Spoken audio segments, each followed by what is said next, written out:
Hello everybody.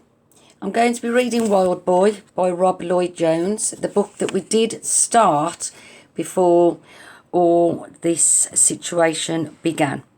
I'm going to read it from the prologue so that we can remind ourselves of what we had read up until that point. At the end of each reading, I shall set you a little task. Your response to this task should be emailed to me using my work email address. I am setting the task for this one to be for you to write a short summary of what has happened in the prologue, and then I'd like you to write me a prediction of what you think is going to happen.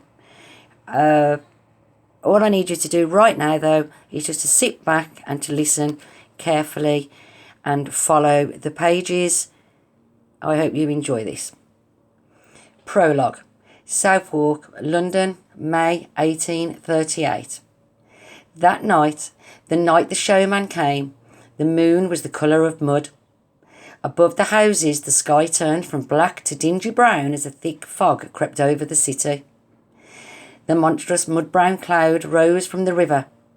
It slithered over rooftops, curled around grass lamps, and smothered their lights to ghostly orange globes.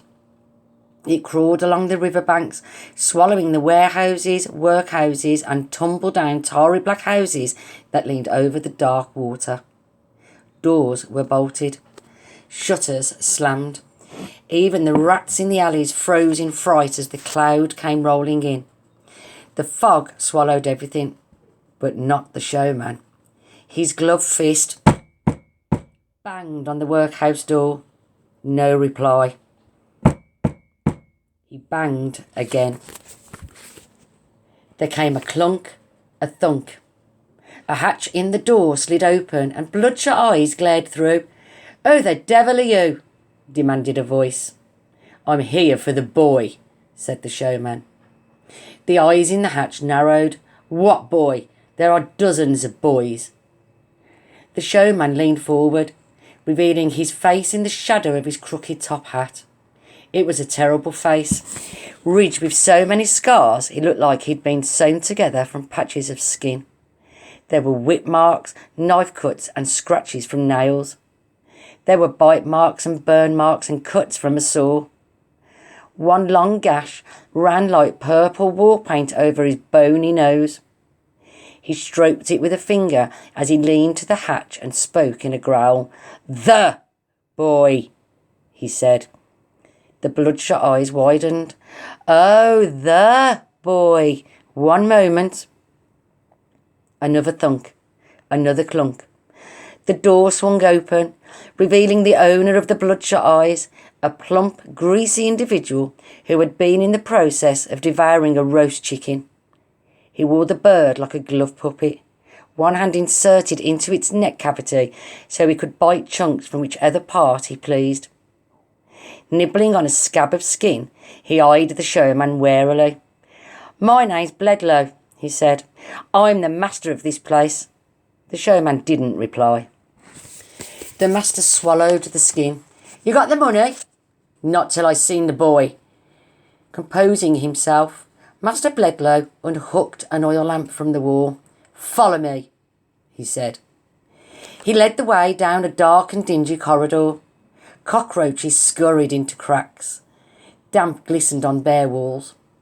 In a hall, a dozen boys in ragged gowns sat slurping bowls of gruel. One of the boys saw the showman and grinned wolfishly. "Ha, he's here to see the monster," he whispered. "Monster," the others chimed. "Monster, monster." With a flick of his arm, Bledlow sent his chicken carcass flying into the hall. Several boys pounced on it, snarling at one another. "Monster, monster," the others chanted. The master raised his light and led the showman up a rickety flight of stairs.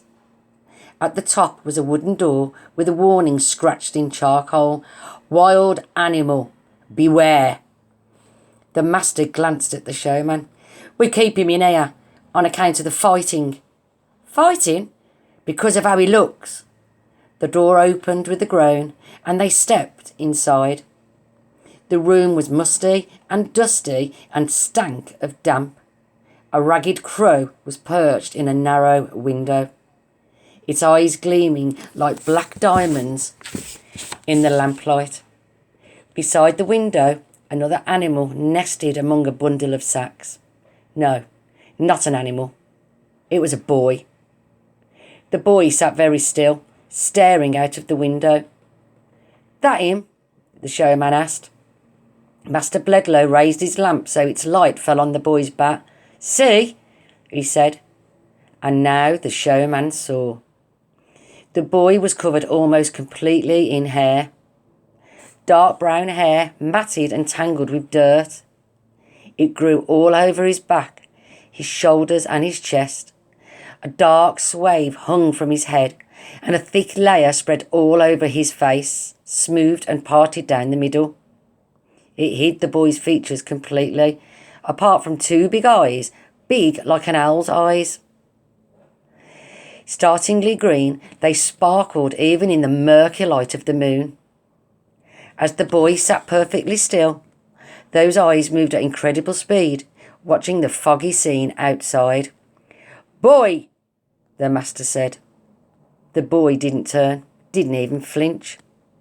The master reached towards him. "Stand up, boy!" The boy slid away. "Beat me again, Bledlow," he said in a soft, parched voice, "and I'll set fire to your coat." The master snatched back his hand. He giggled nervously. "Beat you? What talk? This is a charitable institution. Stand up, will you?" The boy rose. He wore a sack over his shoulders and breeches that were so worn they looked like cobwebs around his thin, hairy legs. Beneath the sack and breeches, the dirty brown hair extended all over his short, slight frame. "Will he do?" said the master. The scars across the showman's face pulsed. He tossed Bledlow a pouch of coins. "He got kin," he said. "Kin? Family what might want him back." "Ha!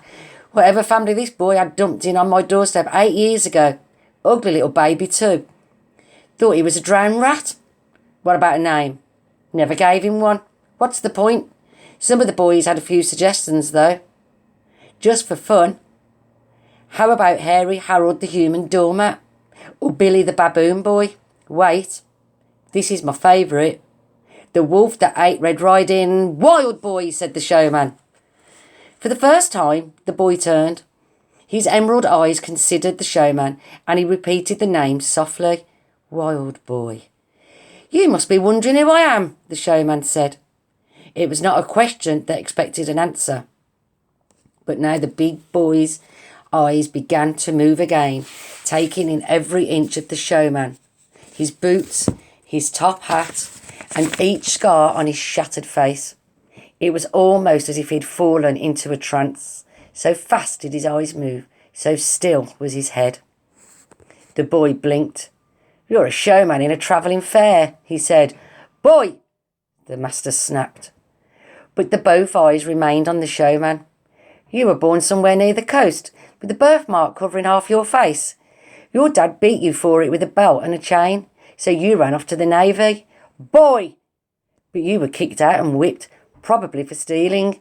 Since then, you've been in 2 jails, 7 knife fights, been garroted twice, and had half your ear bitten off by a... Shut up, boy! The master swung his lantern, striking the boy hard in the face.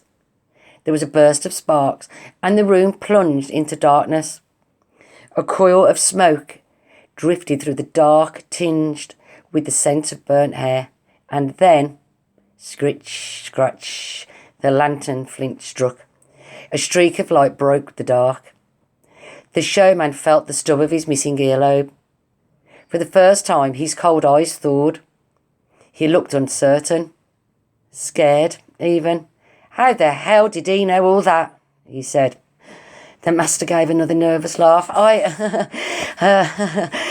I'm not sure. The other boys won't even speak to him. They think it's devilry. The light grew brighter. I'll show him devilry, the showman said. Give me that light. Light? I haven't got the light. The master looked down and screamed. His coat was on fire. He sprung back, bashing himself against the wall to put out the flames. He set fire to my coat! He actually set fire to my coat! In the corner, the boy burst into a wheezy laugh of triumph and delight. His green eyes twinkled and he clutched his stomach from laughing so hard. I told you, he said. You mean old goat? I told you I'd... And then, whoomph, the showman kicked the boy hard in the chest. It wasn't a mere whack like he'd had from the master's lantern. It was a brutal, rib-breaking blow. Even the master stopped flapping and stared, shocked by the savagery of the attack. The boy slumped to the floor. He curled up, gasping. The showman leaned down and grasped the boy's long hair. You don't know one thing, he spat. My name, it's Augustus T. Finch, and they call me the Carnival King. Know why? 'Cause I show the most revolting freaks at the fair. And I reckon you might be the most revoltingest I've seen yet. So here's my offer. Don't pass out, boy. Look at me. The showman tugged the hair harder. The boy's eyes rolled. Blood glistened on his lips. Here's my offer, the showman said. Absolutely nothing.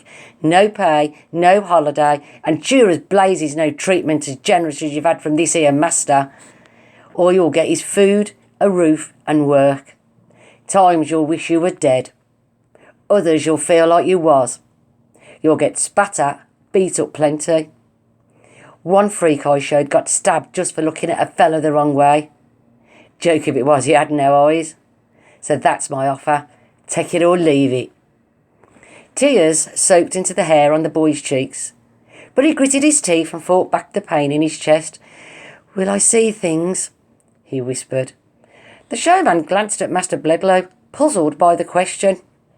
He likes to watch things, Bledlow explained. That's all the little runt does. Just sits there staring out that window. The showman released the boy's hair, letting him fall back to the floor. You'll see plenty, all right, he told him. Only where you're going ain't much of it going to be pretty. A freak show, the boy asked. A freak show, the showman said. Listen to him, boy, spluttered Master Bledlow. It's the only work something like you could ever hope to find. Slowly, painfully, the boy rose. His legs buckled, but he clutched the wall for support. Through a veil of hair, he looked the showman hard in the eye. When do we leave? Okay, so I'd like you to summarise that prologue for me, please. And I'd also like you to make a prediction as to what you will think happens next. Thank you.